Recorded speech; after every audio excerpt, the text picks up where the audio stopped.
Kuelekea Septemba 12 ya mwaka 2025 katika dimba la Benjamin Mkapa, tukio kubwa linaenda kutokea, siku ya wananchi, yani Yanga Day. Tamasha la Yanga Day litahusisha burudani mbalimbali na mwisho wa siku utambulisho wa wachezaji, na mara baada ya pale ni kupima vyuma vipya vilivyosajiliwa katika club ya Young Africans. Lakini timu ambayo imeweza kukaribishwa kucheza dhidi ya Young Africans ni Bandari FC. Na hii leo nimekuandalia makala kwa ufupi kuelezea kwa kina zaidi kuhusiana na club hii ya Bandari FC kutokea huko Mombasa, Kenya. Jina langu mimi ni Dulkan_OG. Karibu sana na hii ni Djuma TV.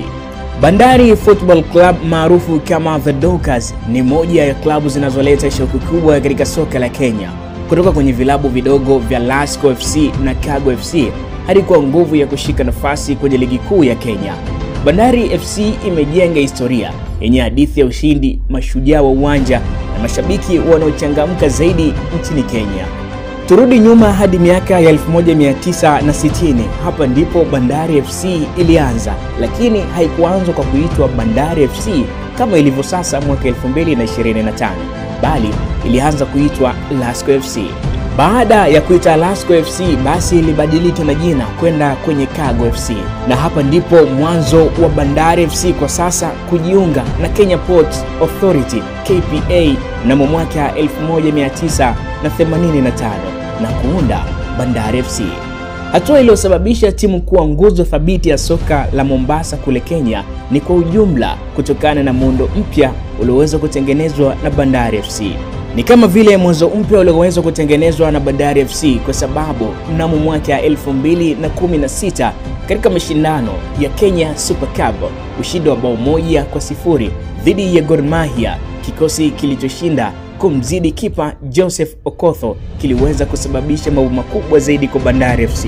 Mwaka 2015 mashindano ya FKF Presidents Cup mwaka 2015 yaliifanya Bandari FC kuwa bora zaidi mara baada ya kuweza kushinda. Ukiachana na hivyo, pia mwaka 2019 SportPesa Shield, ushindi uliimarika zaidi kwa Bandari FC na uliimarisha hadhi kubwa zaidi ya klabu hiyo pamoja na mashambulizi ya nguvu mara kwa mara. Kila kombe lilikuwa ni hadithi mpya kwa Bandari FC kuelekea mashindano makubwa zaidi na kuelekea mafanikio makubwa zaidi katika kikosi chao. Swali linakuja, ilikuwaje hadi ikapata nguvu kubwa zaidi hadi na sasa hivi iko vizuri zaidi? Kitu cha kufahamu ni kwamba Bandari FC haijakaa kwenye soka la kitaifa peke yake. Wamewakilisha Kenya kwenye mashindano ya CAF Confederation Cup wakishinda dhidi ya Al Ahli Shendi ya Sudani, na huku wakiifunga pia US Ben ya huko Tunisia. Hawakuishia hapo, walionyesha ubora mkubwa zaidi wa mpira hadi mwisho wa siku kuonekana ni miongoni mwa timu bora sana. Walishindwa na Horoya AC ya Guinea. Dockers walionyesha kipawa cha kipekee, ujasiri usiopimika na moyo wa mashujaa kuendelea kupambana. Haikuwa ni rahisi kwao hata kama walifungwa pia. Kuelekea tamasha kubwa la Yanga Day litakalofanyika Septemba 12 ya mwaka 2025. Bandari FC kikosi tayari kimekamilika, ikiongozwa na magolikipa wake James Omusinde, Levis Opio, Alain Galekwa. Wapo tayari kabisa kuonesha kile ambacho ni bora kwa muda wote ndani ya kikosi cha Bandari FC. Tukimalizia na wale attackers ambao watanogesha zaidi tamasha, Alvin Ngoto, Hamza Mubarak, Mohamed Katana. Hii yote itakuwa chini ya usimamizi kocha mkuu Kennedy Odhiambo, huku kocha msaidizi akiwa ni Johnny Baraza.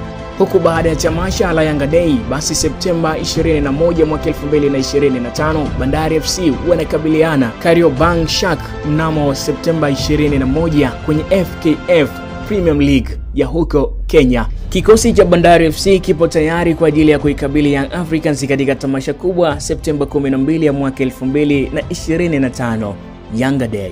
Ni kipi ambacho natarajia? Endelea kufuatilia kurasa zetu za Instagram pamoja na YouTube @Djuma TV.